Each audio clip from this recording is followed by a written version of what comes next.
pagsulay, pagtuo o paglago.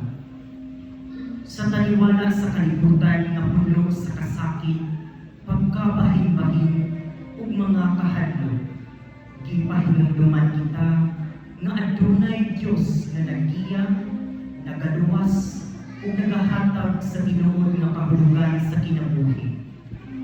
Ang Amahan mao ang sinugdanan sa tanang butang, ang naghatag ug kinabuhi ug gahom. Ang Anak mao ang panagway sa gugma ug kaluwasan. Ug ang katawhan mao ang tubag sa ugma. Ang panaw nga nagatuo ug nagadamo. Ang Salmo 37:5 miingon, itugyan ang tibok mong kinabuhi sa Ginoo, salig kaniya ug tabangan kaniya.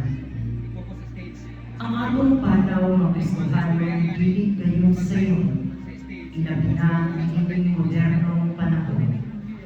Apan pinakaagi sa bungol nga pagtuo, makakadayon kita. Kay ang pagtuo mao ang kahayag nga nagapasiga bisan pa sa kalimit sa atong kinabuhi. Sama sa giingon sa Hebreo 11:1, ang pagtuo mao ang kasiguruhan sa mga utang na ginabuhi ug ang pagpakita sa mga utang na dili makita. Busa sa mataglakang sa atong panaw, ipaang ngayon nato nga ang paglaom magpabilin.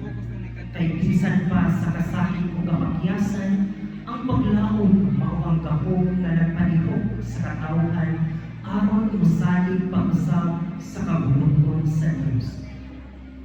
Sa pagpadayon ng atong sugilanon, Amahan, Anak, katawhan, pamalandungan nato kini sunod.